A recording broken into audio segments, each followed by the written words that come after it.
I never imagined the moment that finally broke me would be a $25,000 French silk evening gown. My sister shoved the ruined dress into my arms, smiled like she owned me, and said, "Wash it. That's all you're good for anyway. Slaves don't get opinions." Those words hurt far more than the expensive fabric ever could. I stood there, realizing my own family didn't see me as a daughter or a sister. They saw me as unpaid labor they could humiliate whenever they pleased. So I walked straight to the nearest grease-soaked garbage bin, dropped the gown inside, and walked away without looking back. I had no idea that one decision would trigger police investigations, desperate phone calls, and a family desperate to bury the truth. But to understand why I chose the trash over obedience, you need to know what my family had been doing to me for years. My name is Merritt. I am 28 years old, and I work as a supply chain manager for a major medical device corporation down in Austin, Texas. My life now is quiet, organized, and built on a foundation of reality and hard numbers. But the environment I grew up in was the exact opposite. I was raised in a picturesque, affluent suburb in Connecticut. It was the kind of neighborhood where the lawns were manicured by professionals every Tuesday morning and the driveways were filled with imported luxury cars. On the surface, we fit right in. Beneath that polished exterior, our family dynamic was a toxic wasteland of manipulation, favoritism, and deep-seated insecurity. Everything shifted when my father walked out. I was 8 years old at the time, and my sister Delaney was 11. The divorce itself was quiet, but the emotional shockwave shattered whatever stability my mother Veda had left. Instead of finding a healthy way to cope, Veda doubled down on maintaining our social status. Appearances became her religion. She worked as a real estate agent, and as the housing market fluctuated, so did our actual bank account. But you would never know it by looking at us. Veda was terrified that the neighborhood would see her as a failed single mother, so she decided to construct a bulletproof facade of wealth and success. In this new reality, Delaney became the golden child. Delaney was the beautiful, outgoing daughter who knew how to charm adults and look perfect in the family holiday cards. She leaned into my mother's obsession with status. Veda showered Delaney with whatever limited resources we had, treating her like an investment in our family's social standing. I, on the other hand, became the invisible child. I was quiet, observant, and practical. I did not care about designer clothes or country club memberships, which meant I was of no use to my mother's grand illusion. Slowly but surely, I was demoted from daughter to the family's built-in problem solver and scapegoat. If Delaney needed something, the money was found. If I needed something, times were tough, and I needed to be understanding. Let me paint a picture for you of what a normal morning looked like when I was 16. I woke up at 5 in the morning to get ready for my part-time job bagging groceries at the local supermarket. I sat on the edge of my bed holding my only pair of sneakers. The sole on the right shoe was peeling off. I had asked my mother for $40 to buy a new pair of basic running shoes 3 days prior. She had sighed heavily, rubbed her temples, and given me a long lecture about how tight money was this month and how selfish it was of me to demand things when she was working so hard just to keep the lights on. I felt immense guilt. I found a tube of heavy-duty pipe glue in the garage and spent 20 minutes carefully sticking the sole of my shoe back together, hoping it would hold through my 6-hour shift on my feet. When I walked into the kitchen smelling of toxic adhesive, I saw Delaney sitting at the island. She was 19 at the time, home for the weekend from her expensive private college. In front of her was a brand new designer handbag. It was genuine leather with a gleaming gold logo. Veda was pouring coffee, looking at Delaney with pure adoration. I stared at the bag. I knew exactly how much that specific designer piece cost. It was easily over $800. My mother noticed me staring. She did not look embarrassed. She simply smiled a tight practice smile and said, "Delaney has a very important sorority networking event tonight, Merritt. She needs to look the part. You understand, do you not?" I looked down at my glue-stained fingers and my broken shoes. I did understand. I understood perfectly. I nodded, grabbed an apple, and walked out the door to go stand on my feet for minimum wage. I did not argue. Arguing only ever led to my mother crying and accusing me of trying to tear the family apart. I just swallowed the bitter taste in my mouth and kept walking. That was my role. The shock absorber for their financial recklessness. I thought it was just a matter of tight finances and misplaced priorities. But the truth was far worse. I used to think the favoritism was just a symptom of my mother's stress. But a secret I found hidden in the back of a desk drawer proved that the cruelty was entirely intentional.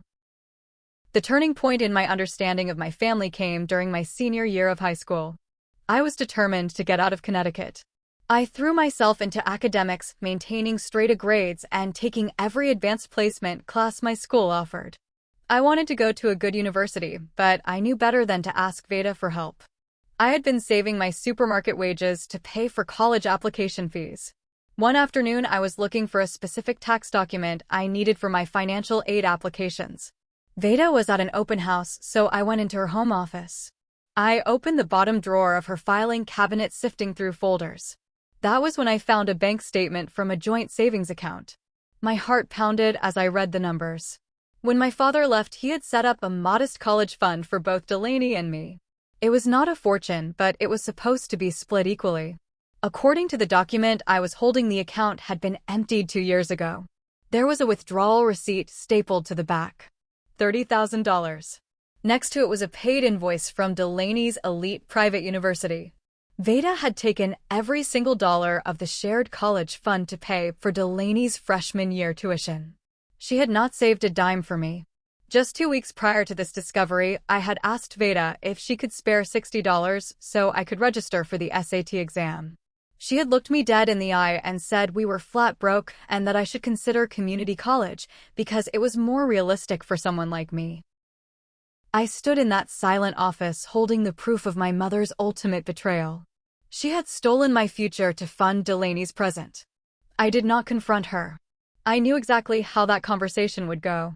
Veda would cry, Delaney would call me ungrateful, and my Aunt Romy would somehow get involved to tell me how awful I was. Aunt Romy was my mother's younger sister and the ultimate flying monkey. Whenever I showed even a hint of resistance, Aunt Romy would appear to enforce the family dynamic. She was a bitter woman who lived vicariously through Delaney's supposed social triumphs. If I ever complained, Aunt Romy would corner me at family dinners. Delaney is highly sensitive, Merritt, she would hiss, gripping my arm a little too tightly. You need to be more supportive. She carries the weight of this family's reputation. You are just being jealous.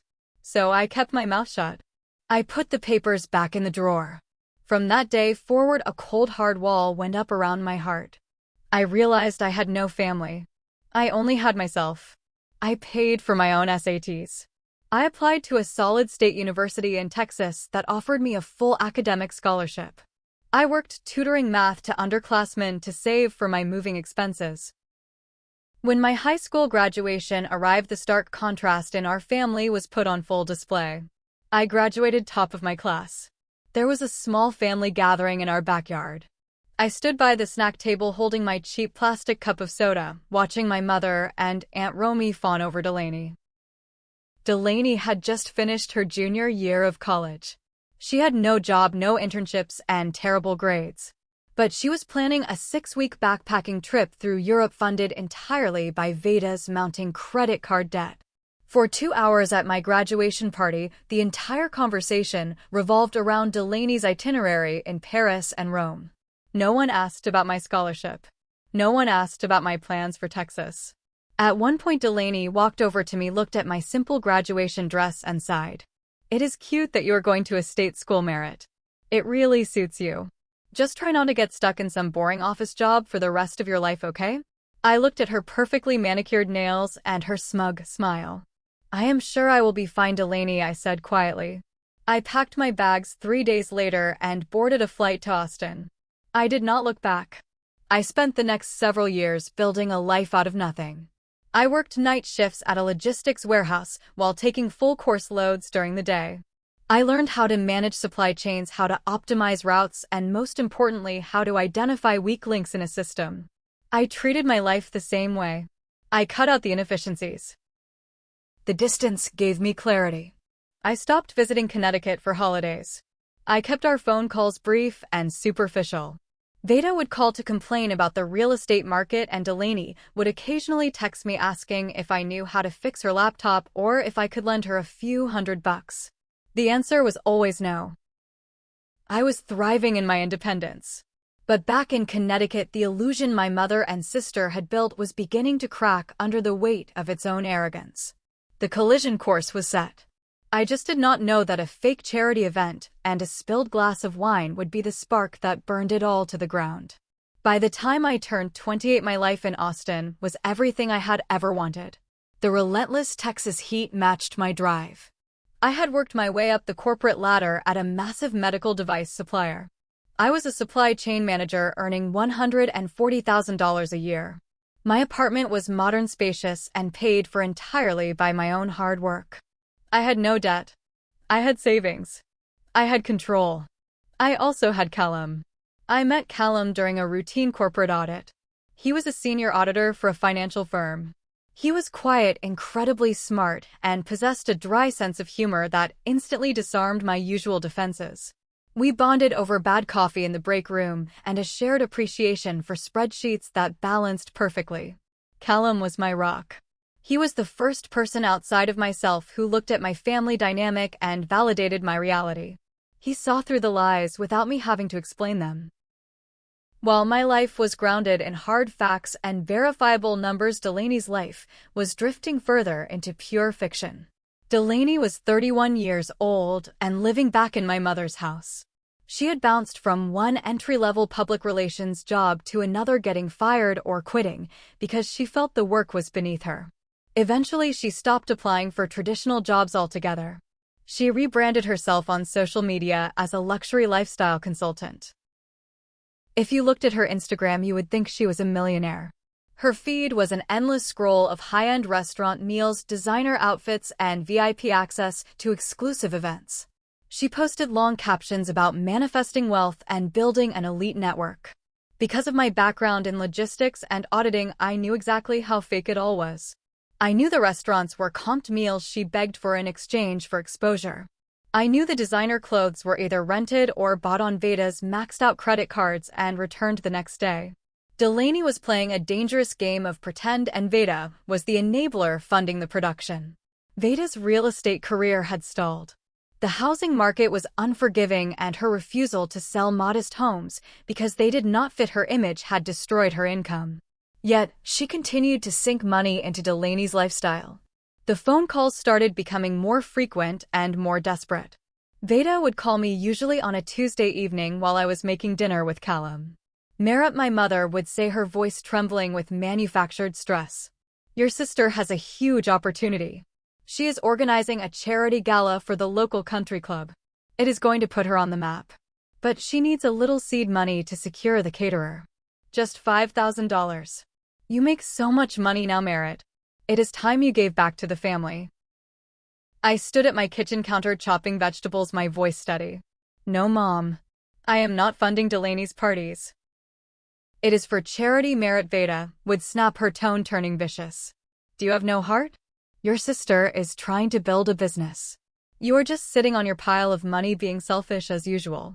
Aunt Romy is right about you. You have forgotten where you came from." "I have not forgotten anything," I replied. "That is exactly why the answer is no." I would hang up the phone and Callum would just shake his head, pulling me into a hug.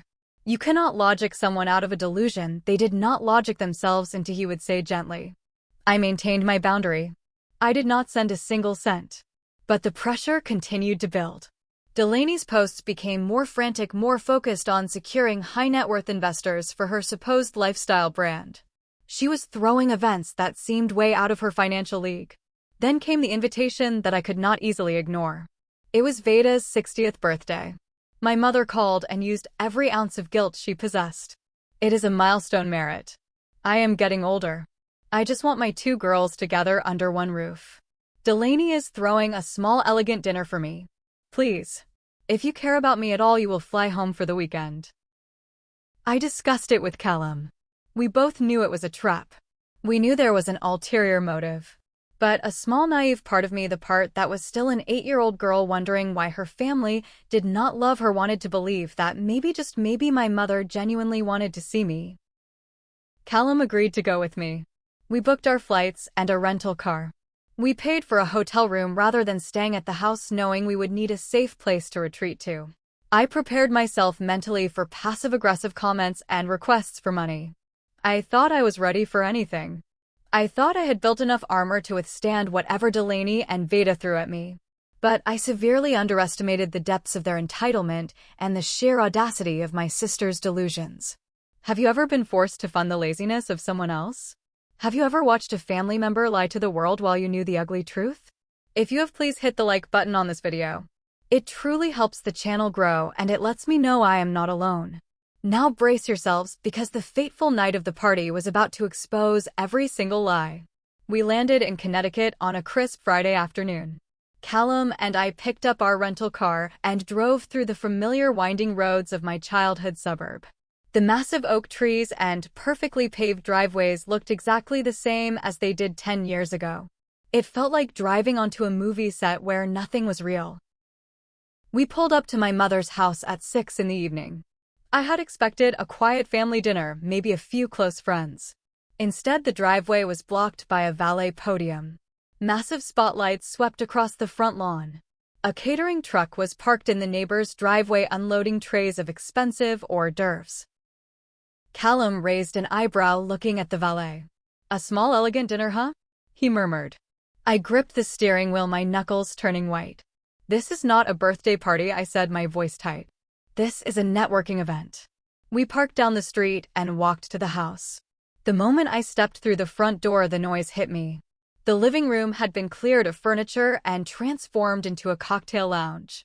Waiters in crisp white shirts carried trays of champagne. The house was packed with local politicians, wealthy business owners, and country club socialites. Veda spotted us from across the room.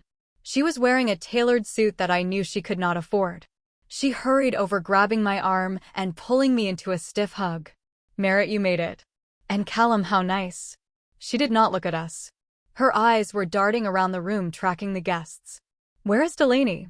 I asked, loud enough to be heard over the jazz quartet playing in the corner. "She is mingling," Veda whispered urgently. "Listen to me, Merritt. Tonight is crucial. Delaney is hosting this event as a charity fundraiser for pediatric medical supplies. It is her big debut as a high-end event coordinator. Do not ruin this. Smile, be polite, and do not mention your little warehouse job." I manage the supply chain for one of the largest medical device manufacturers in the country, I corrected her flatly. "And if this is a charity event, where is the birthday cake?" Veda waved her hand dismissively. "We will do cake later. Just go get a drink and stay out of the way." She hurried off to greet a local alderman. Callum and I retreated to a quiet corner near the hallway. I scanned the room and that was when I saw her. Delaney. She was holding court near the fireplace, surrounded by wealthy investors. And she was wearing the most extravagant piece of clothing I had ever seen in person.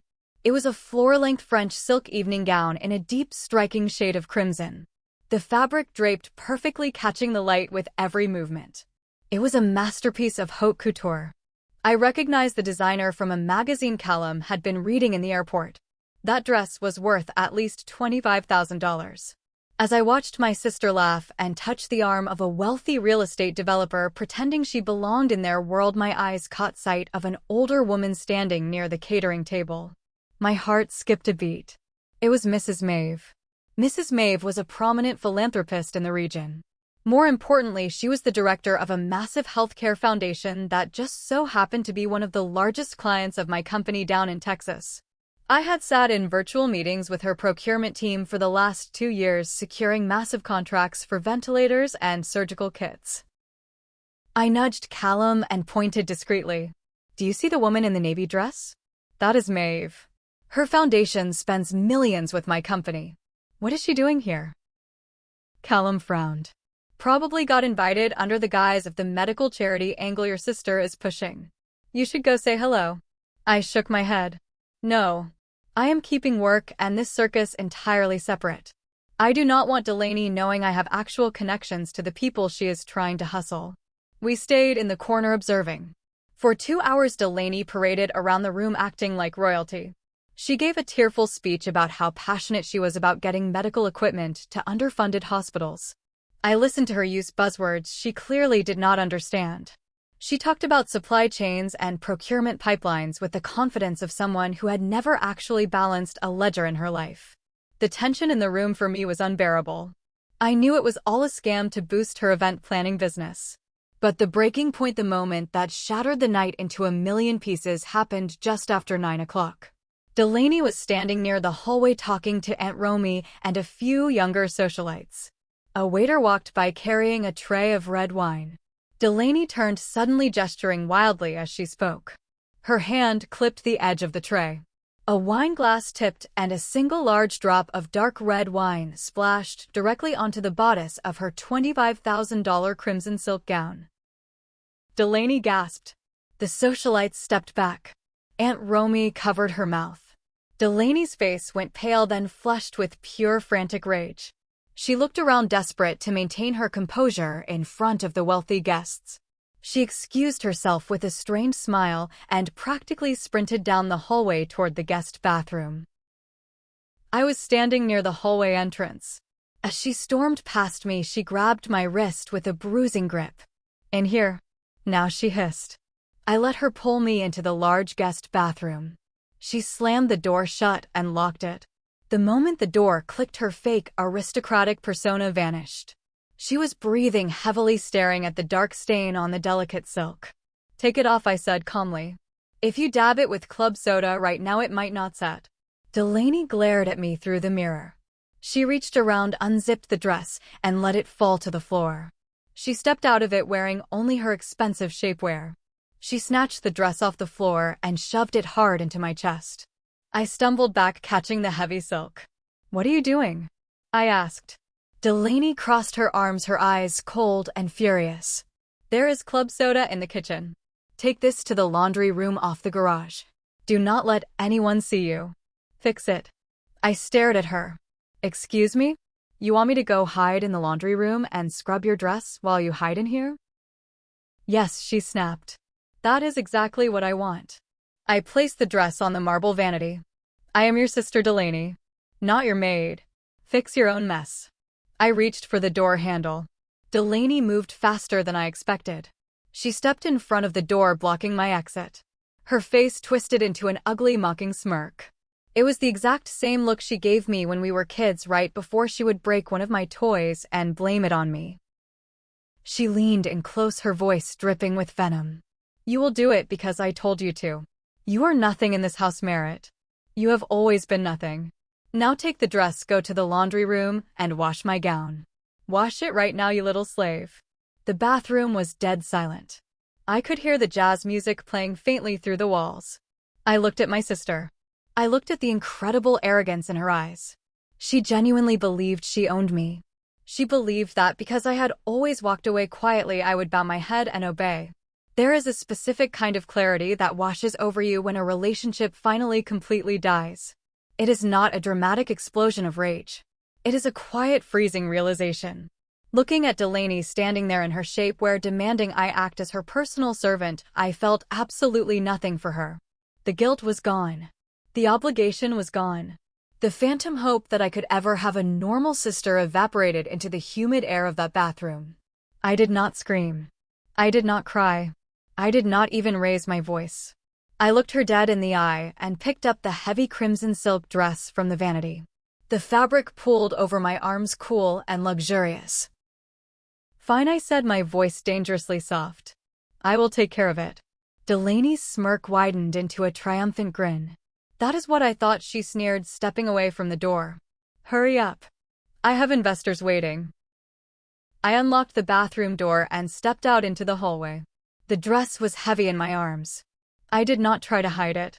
I walked with purpose down the hall, right past the living room where dozens of guests were chatting. Several people turned to look at me holding the magnificent gown. I saw Callum near the front door. He took one look at my face and instantly stood up straighter, his eyes narrowing. He knew something had snapped.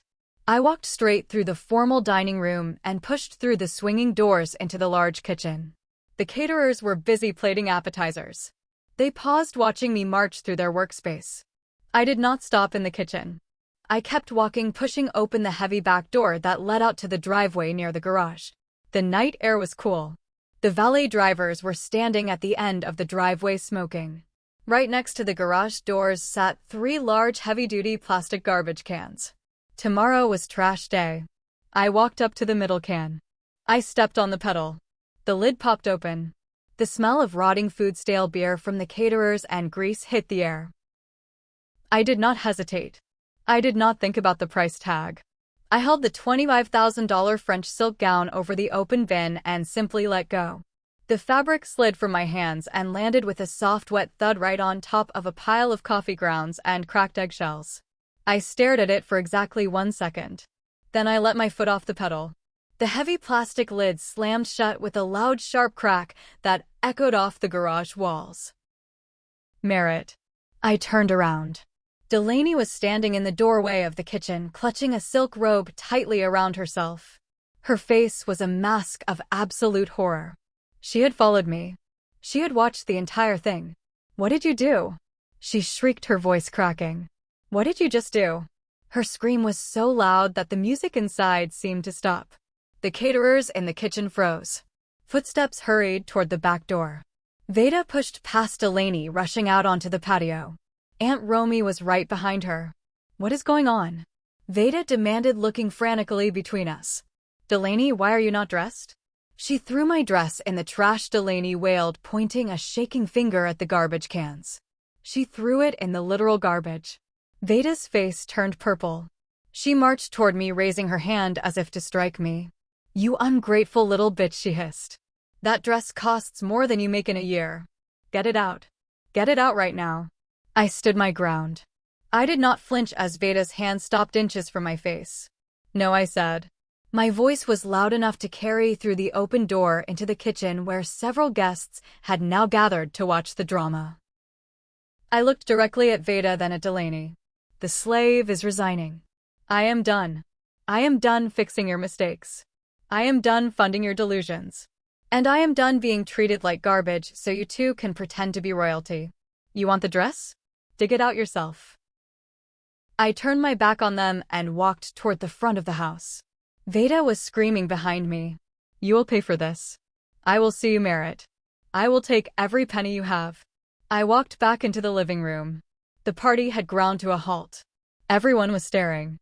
Mrs. Maeve stood near the front door, watching me with sharp, calculating eyes. I did not break stride. Callum was already waiting, holding my coat and the keys to the rental car. He did not ask any questions. He just opened the front door. We walked out into the cool night air, leaving the screams and the chaos behind us. We got into the rental car and I locked the doors. "Drive," I said. "Just drive to the airport. We are going home." Callum put the car in gear and we sped away from the house. My hands were shaking, not from fear, but from a massive surge of adrenaline. For the first time in my 28 years, I had fought back. I had struck a blow directly at the center of their vanity. My phone started vibrating in my purse before we even reached the highway. It did not stop buzzing for the entire 3-hour wait at the airport. I sat at the gate watching my screen light up over and over again. There were texts from Veda. "You are dead to me. You owe us $25,000. I am calling the police." There were texts from Aunt Romy. "You evil, jealous monster. You ruined your sister's charity event. You are a sociopath." I silenced the phone and boarded the plane back to Texas. I thought the worst was over. I thought I had simply made a dramatic exit and that we would never speak again. I thought I would just ignore their demands for money and move on with my life. But I was wrong. The dress was not just a dress. It was the linchpin holding together a massive criminal fraud. And by ruining it, I had inadvertently triggered an avalanche that was about to bury my mother and sister alive. 6 weeks later, all hell broke loose. The fallout from the party was immediate and relentless. For the first 2 weeks back in Austin, my phone was a constant barrage of threats. Veda left furious voicemails demanding I wire her the $25,000 to replace the gown. Delaney sent long, unhinged emails threatening to destroy my career by contacting my employer and telling them I was mentally unstable. I ignored all of it. I blocked their numbers. I blocked Aunt Romy. I focused on my work with Callum, acting as a buffer whenever a rogue email slipped through to my spam folder. But my analytical brain could not let it go. Something about the situation felt off. I manage millions of dollars in corporate supply chains. I know how wealth works and I know how debt works. Veda was a struggling real estate agent and Delaney had no verifiable income. So how did a $25,000 custom silk gown get into that house in the first place? You do not just buy that off the rack with a standard credit card. I reached out to a friend of mine from college named Sarah who worked as a buyer for a luxury boutique in New York. I gave her the designer's name and described the crimson dress. 2 days later, Sarah called me back. Her tone was serious. "Merritt," she said. "That specific gown is from a highly exclusive archival collection. They do not sell those to the general public. They loan them out to celebrities or rent them through high-end concierge services with massive security deposits." My stomach tightened. "Rent them?" I asked. "Yes," Sarah confirmed. I pulled a few strings and checked the registry. That dress was rented for 3 days by a styling agency out of Manhattan. The security deposit on it was $30,000. If the dress is damaged or destroyed, the card on file gets hit for the full retail value plus penalties. I thanked Sarah and hung up. The pieces were starting to snap together. Delaney had not bought the dress. She had rented it to look wealthy for the investors. And when I threw it in the trash covered in wine and rotting food, I had guaranteed the dress was destroyed. But whose credit card had $30,000 of available limit to use as a deposit? Veda's credit was ruined. The answer came 3 weeks later through an unexpected channel. I was sitting at my desk at the office reviewing a quarterly procurement report when my desk phone rang. It was an external number. I answered it. "Hello, Merritt speaking." "Merritt. It is Mrs. Maeve." I sat up straight, surprised. The philanthropist from the party. "Hello, Mrs. Maeve. How can I help you regarding the foundation's supply orders?" "I am not calling about the foundation's orders, Merritt. I am calling about your sister." The silence stretched for a moment. Mrs. Maeve's voice was sharp, cold, and incredibly precise. "I attended that little soiree at your mother's house because your sister approached my foundation claiming she was raising capital to purchase pediatric ventilators for the local children's hospital. She used your company's name, Merritt. She claimed she had an inside connection to secure the equipment at cost." A cold sweat broke out on the back of my neck. "She used my company's name?" "Yes," Mrs. Maeve continued. "After I witnessed your dramatic exit that evening, I grew suspicious. People who run legitimate charities do not usually force their siblings to wash their clothes in the bathroom. So I had my foundation's auditors look into Delaney's LLC." I closed my eyes. The idiot. Delaney had flown too close to the sun. She had tried to scam actual professionals. "What did you find?" I asked, my voice barely above a whisper. "There is no charity, Merritt. She has been collecting donations from wealthy individuals in our community for 6 months. Over $80,000. None of it went to medical supplies. It went to a shell account that pays for her luxury apartment lease, her styling services, and her expensive dinners. And worse, my team found out she used a stolen credit card number from an elderly neighbor to secure the rental of that red dress she was wearing." I leaned back in my chair, staring at the ceiling. The scale of the lies was staggering. Delaney was not just a narcissist playing dress-up. She was committing felony fraud and identity theft. "I have already handed the file over to the district attorney," Mrs. Maeve said. "I am telling you this, Merritt, because you are a valued partner to my foundation. I know you had no part in this. Your reaction at the party proved you despise her methods. But I suggest you brace yourself. The police will be making arrests by the end of the week." I thanked Mrs. Maeve profusely and hung up the phone. I sat in my quiet office, the hum of the air conditioning the only sound. I had thrown a dress in the trash to protect my own dignity. But in doing so, I had forced Delaney to face a financial penalty she could not hide from, which led to the unraveling of her entire criminal enterprise. 4 days later, on a Tuesday afternoon, my personal cell phone started ringing. It was an unknown number, but it was a Connecticut area code. I let it go to voicemail. It rang again, and again, and again. I placed the phone face down on my desk. I watched the vibration rattle the phone against the wood.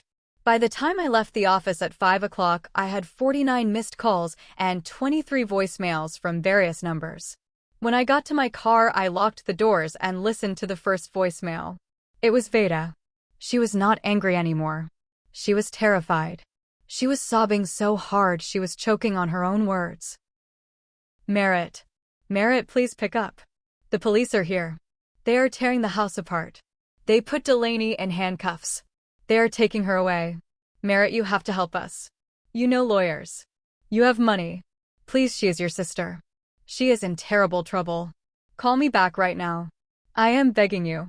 I sat in the driver's seat looking out through the windshield at the Texas sunset. I listened to my mother, the woman who had stolen my college fund, the woman who had watched her golden child treat me like dirt for 20 years, cry and beg for me to save them. I picked up my phone. I did not call her back. I opened our text message thread. I typed out a single sentence. I am sorry. The slave is busy. I hit send. Then I blocked the new number. I had thought cutting them off was the end of the story. But I had no idea that Delaney's arrest was going to uncover secrets that would destroy Veda's life entirely and bring the ultimate flying monkey Aunt Romy crawling to my door. Have you ever experienced the sweet satisfaction of watching karma catch up to a toxic person? If you enjoyed this first half of the story, please hit the like button on this video, subscribe to the channel, and leave a comment below with the name of the city you are living in. Every single comment helps push this video to more people who might need to hear it. Thank you so much for your support. I thought I would just remain a silent observer as my sister faced justice. But several weeks later, I discovered my mother had committed a financial crime of her own to protect Delaney, and I held the power to decide if she would be left homeless. The morning after I sent that text message telling my mother the slave was busy, I woke up to a strange sense of profound quiet. For the first time in my entire life, I did not feel the crushing weight of my family's impending crises resting on my shoulders. I made a pot of coffee and stood on my balcony watching the Austin sunrise paint the sky in shades of orange and gold. My phone was silent because my mother's number was securely blocked. But a toxic family system does not just give up when you cut off the head. If they cannot reach you directly, they send their flying monkeys. It started around noon while I was sitting in a logistics meeting. My phone buzzed on the conference table. The caller ID displayed Aunt Romy's name. I silenced it. 5 minutes later, she called again. Then again. By the time my meeting ended, she had called 22 times and left 4 frantic voicemails. I walked back to my office, closed the door, and listened to the first message. I expected her usual venom. I expected her to scream at me for abandoning my sister, call me a jealous sociopath, and demand I wire money immediately. Instead, I heard something I had never heard from my Aunt Romy in my 28 years of existence. I heard genuine, unfiltered panic. Merritt, she gasped, her voice trembling and breathless. Merritt, please pick up the phone. I know you blocked your mother, but you have to talk to me. Delaney is in jail. They denied her bail because she is considered a flight risk. Merritt, they froze her bank accounts. They froze everything. You need to call me back. She took my money, Merritt. She took all of it. I paused the recording. A cold chill ran down my spine. I sat down slowly in my desk chair and played the next voicemail. Merritt, Aunt Romy was openly weeping now. She told me the charity was a guaranteed investment. She said she needed seed money to secure the ballroom and the caterers. She promised me a 30% return within 3 months. I gave her my retirement savings. I gave her $45,000. The police are saying the accounts are empty. Please, Merritt, you work in finance. You know how to track money. You have to help me get it back.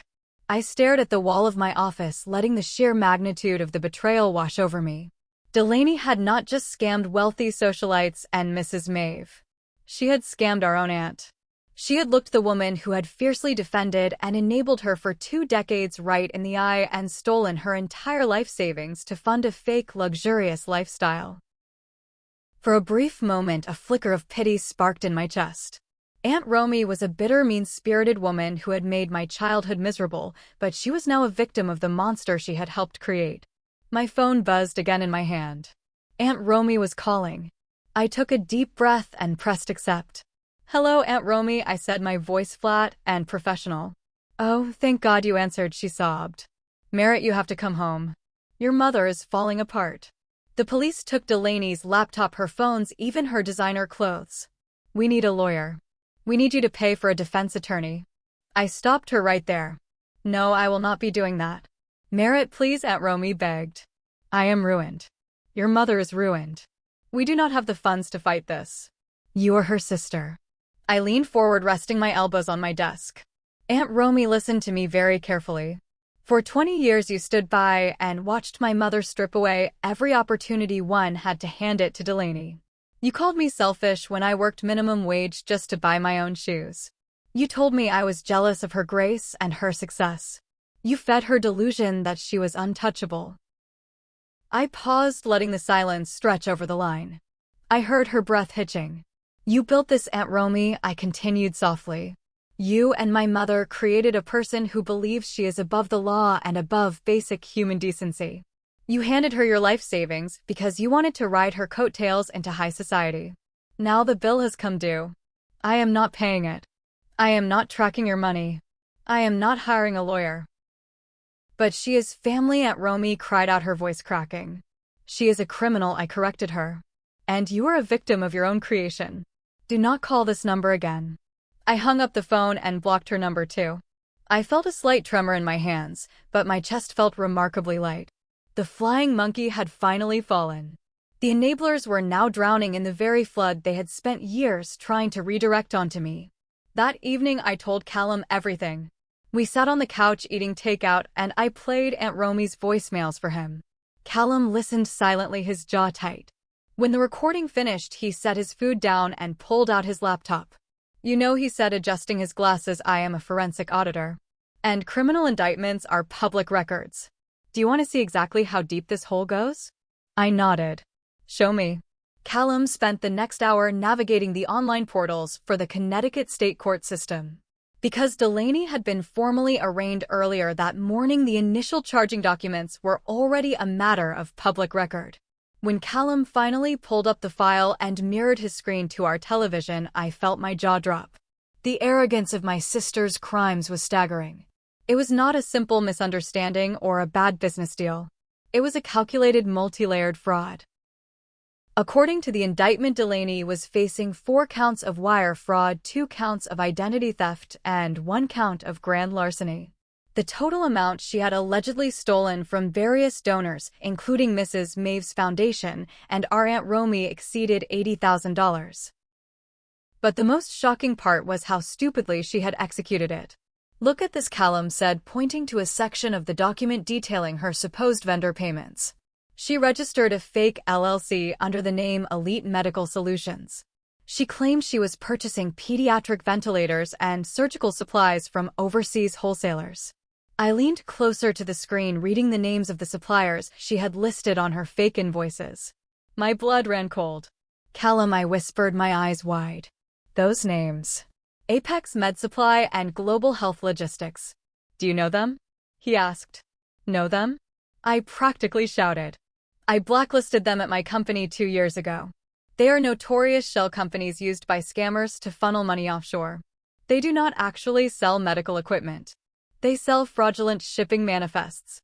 Delaney must have searched for medical wholesalers online, found these scam sites, and used their names to make her invoices look legitimate to her investors. The irony was thick enough to choke on. Delaney had tried to run a scam in my specific industry.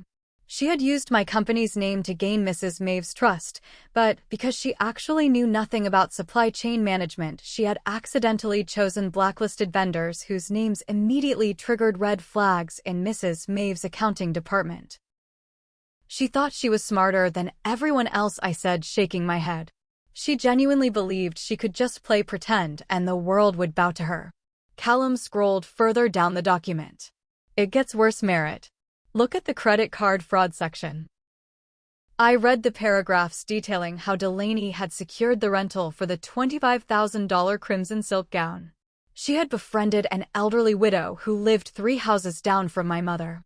Under the guise of helping the woman set up her online banking, Delaney had copied the woman's platinum credit card details. She had used that stolen card to put down the $30,000 security deposit for the dress. When I threw the dress in the trash, the rental agency had charged the stolen card for the full retail value of the destroyed gown. The massive charge triggered a fraud alert. The elderly neighbor called the police. The police traced the IP address of the rental agreement straight back to Veda's house. I sat back on the couch stunned into silence. My single act of defiance, dropping a ruined piece of fabric into the garbage, had been the catalyst. It had forced the massive fraudulent charge to go through, which instantly alerted the authorities and unraveled her entire empire of lies in a matter of days. If I had washed the dress like she ordered, I whispered, she would have returned it. The deposit would have been refunded. The stolen card might have gone unnoticed for months. Mrs. Maeve might have given her more money. Callum put his arm around me, pulling me close. You did not cause this, Merritt. You just refused to cover it up. The rot was already there. You just exposed it to the light. Over the next 2 weeks, the situation in Connecticut deteriorated rapidly. While I remained safely insulated in Texas, maintaining strict no contact, I heard updates through the grapevine. One of my old high school friends, whose mother was part of Veda's social circle, sent me a message. The scandal was the talk of the town. Delaney was plastered all over the local news. Veda had been shunned by the country club and fired from her real estate brokerage due to the negative publicity. They were social pariahs. Then came the desperate email from my mother. It bypassed my blocked numbers because she sent it directly to my corporate email address. Merritt, I know you're angry, but I am begging you. Delaney's public defender is useless. They want her to take a plea deal that includes jail time. You know corporate lawyers. Please send me the name of a brilliant attorney. I will figure out how to pay them. I just need a name. Please do not let your sister go to prison. I stared at the email. She was still trying to save the golden child. She was still refusing to accept reality. I hit reply. I decided to give her exactly what she asked for. I typed a single name and a phone number. You need a miracle, not a lawyer. But since you asked, the judge assigned to her docket is the Honorable Arthur Hollis. Do not bother hiring expensive counsel. Save your money. Judge Hollis is famous for handing out maximum sentences to white-collar criminals who show no remorse. Tell Delaney to take the plea deal. I hit send. It was harsh. It was blunt. But it was the truth. Judge Hollis was notorious in the state for despising fraudsters. Delaney was going to face a man who could not be charmed, manipulated, or bought. I thought that email would be our final interaction. I assumed Veda would read it, curse my name, and finally leave me alone. But desperation makes people do insane things. 4 days later, my mother did the unthinkable. She showed up at my front door. It was a Saturday morning. Callum and I were drinking coffee in our pajamas, discussing plans to buy a house later that year. The doorbell rang. I was not expecting any packages. I walked to the front door and looked through the peephole. My heart skipped a beat, then hammered fiercely against my ribs. Standing on my porch, looking 10 years older and utterly defeated, was my mother, Veda. Her hair was unkempt. She was wearing a cheap tracksuit, a stark contrast to her usual designer suits. Her eyes were red and swollen. Callum saw my face and immediately stood up, setting his mug down. Who is it? He asked quietly. It is Veda, I whispered. I unlocked the door and opened it just a few inches. I kept the security chain engaged. Merritt. Veda choked out, tears instantly spilling down her cheeks. Please let me in. I had to use the last of my miles to buy a standby ticket. Please, I have nowhere else to go. I looked at her through the narrow gap. You have a house in Connecticut, I said coldly. Why are you on my porch? She leaned her forehead against the door frame, sobbing. I am losing the house, Merritt. The bank is foreclosing next week. I am ruined. Everything is gone. I frowned. Foreclosing? That makes no sense. The mortgage on that house was paid off years ago with the life insurance policy my grandfather left. Veda refused to meet my eyes. She looked down at her worn sneakers, trembling. I took out a second mortgage, she whispered. 5 years ago. Delaney needed an apartment in the city for an internship. And she needed a wardrobe. And a car. I leveraged the equity. And then I took out a third loan against the house last year to fund her lifestyle consulting business. I am $80,000 in debt. They are taking the house, Merritt. I am going to be homeless. I stood there frozen as the final piece of the puzzle snapped into place. All those years she told me we were broke. All those years she made me wear broken shoes, work minimum wage jobs, and pay my own way through college. She was sitting on hundreds of thousands of dollars of equity. And she blew every single penny of it to finance the delusions of a spoiled, arrogant child. She had sacrificed my future, my childhood, and her own financial stability just to make sure Delaney never had to hear the word no. "I need you to co-sign a loan," Veda begged, looking up at me with desperate, pleading eyes. "Just to save the house. You make so much money now. You and Callum have excellent credit. If you just co-sign a bailout loan, I can keep the house. I promise I will pay you back. I will get a job. I will do anything." The sheer audacity of her request knocked the breath out of me. She had flown across the country to stand on my porch and ask me to chain myself to her sinking ship. She wanted me to risk the life I had built from scratch to save the house where she had treated me like a servant. I closed my eyes, taking a deep, steadying breath. When I opened them, the last shred of empathy I had for this woman vanished. "Wait here," I said. I closed the door, leaving her on the porch. I walked into my home office. I had prepared a folder weeks ago when I first saw the public records of Delaney's arrest, anticipating that Veda would eventually hit rock bottom. I walked back to the front door, unhooked the security chain, and stepped out onto the porch. Callum stood right behind me, his presence a solid, comforting wall at my back. I handed Veda the manila folder. She grabbed it frantically, tearing it open. Her face fell as she looked at the papers inside. "What is this?" she asked, her voice shaking. "It is a list of low-income, subsidized housing apartments in the greater Hartford area," I said, my voice perfectly calm and devoid of emotion. "I also included the contact information for 3 bankruptcy attorneys who offer free consultations and a list of retail stores currently hiring cashiers."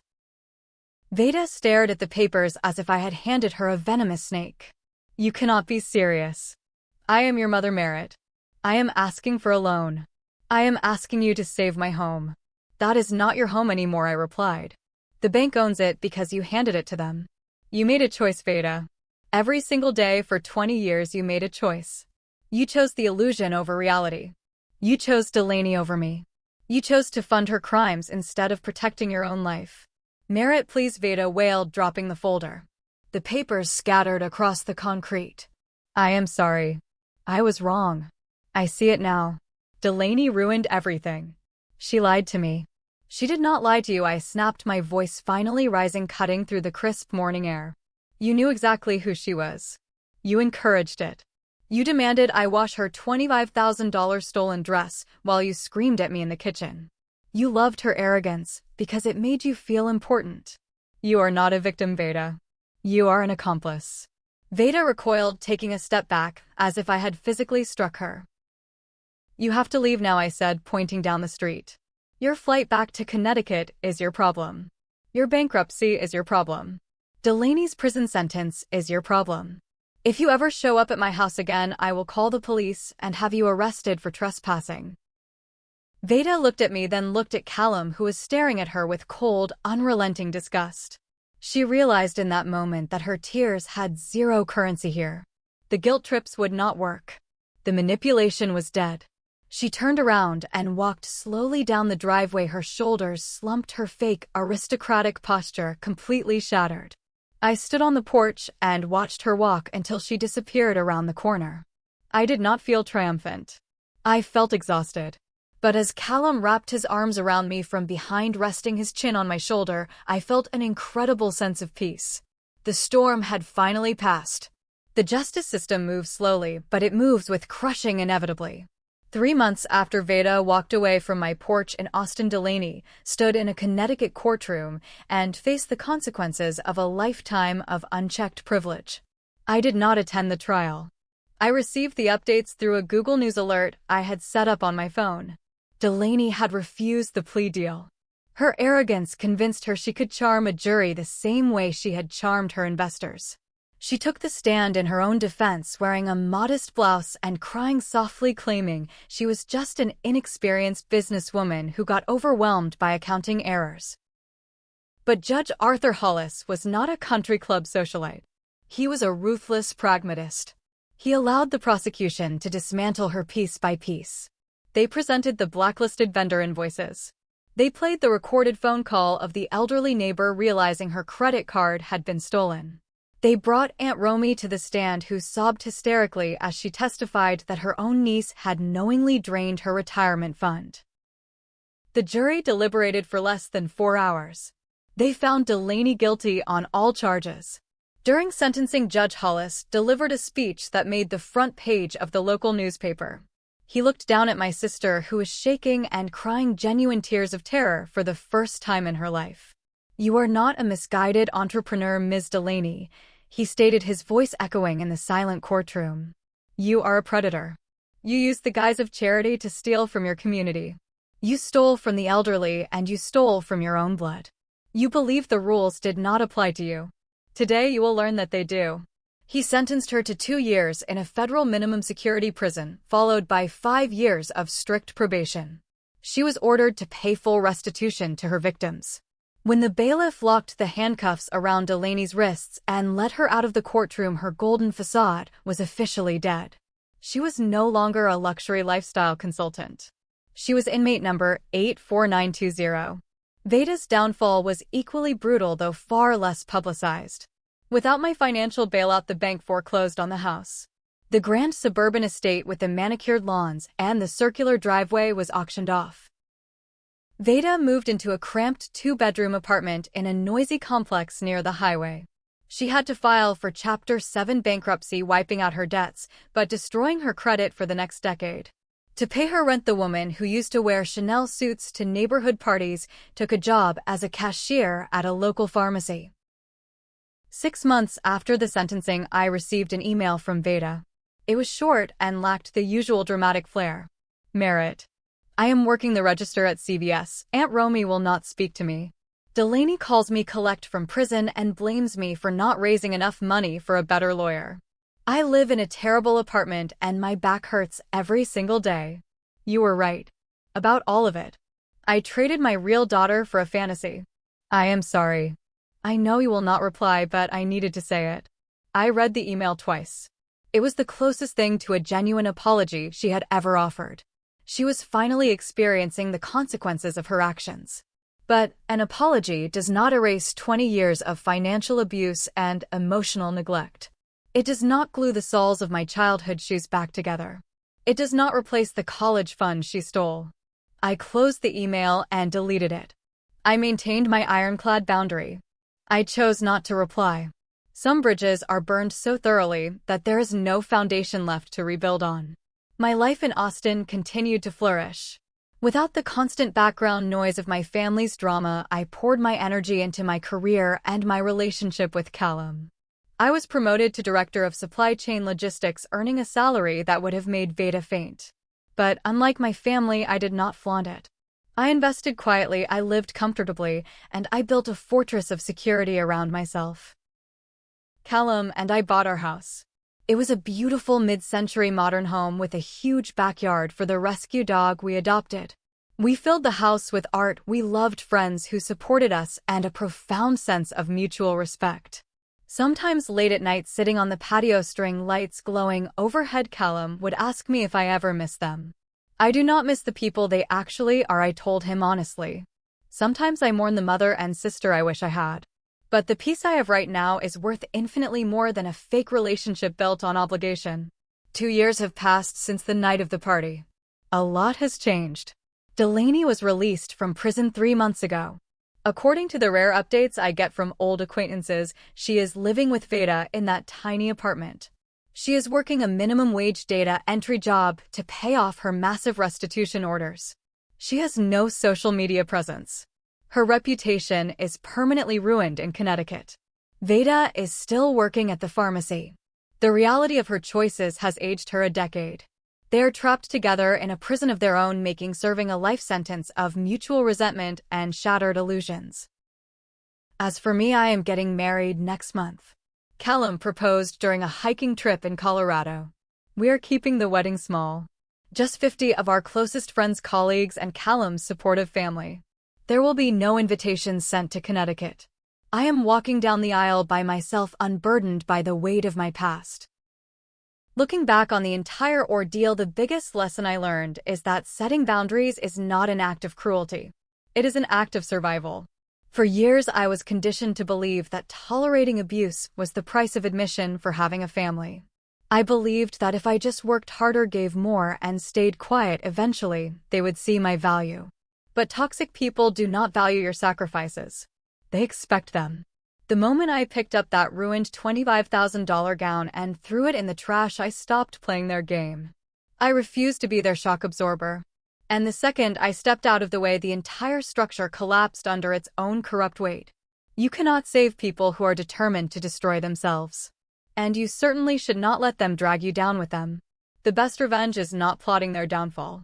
The best revenge is walking away, protecting your peace, and letting the universe hand them the exact consequences they earned. So now I turn the question over to you, the jury of this story.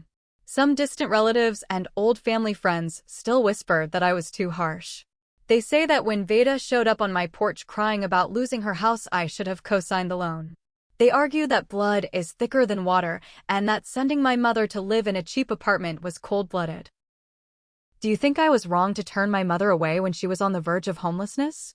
If you were in my shoes making a six-figure salary, would you have bailed her out to save her from financial ruin? Or was walking away the only right choice? Let me know your honest thoughts down in the comments below. If this story resonated with you, or if you have ever had to cut ties to save yourself, please hit the like button and subscribe to the channel. We share real-life drama stories every single week to remind you that you are never alone in fighting for your own peace. Thank you so much for listening, and remember, sometimes the trash takes itself out.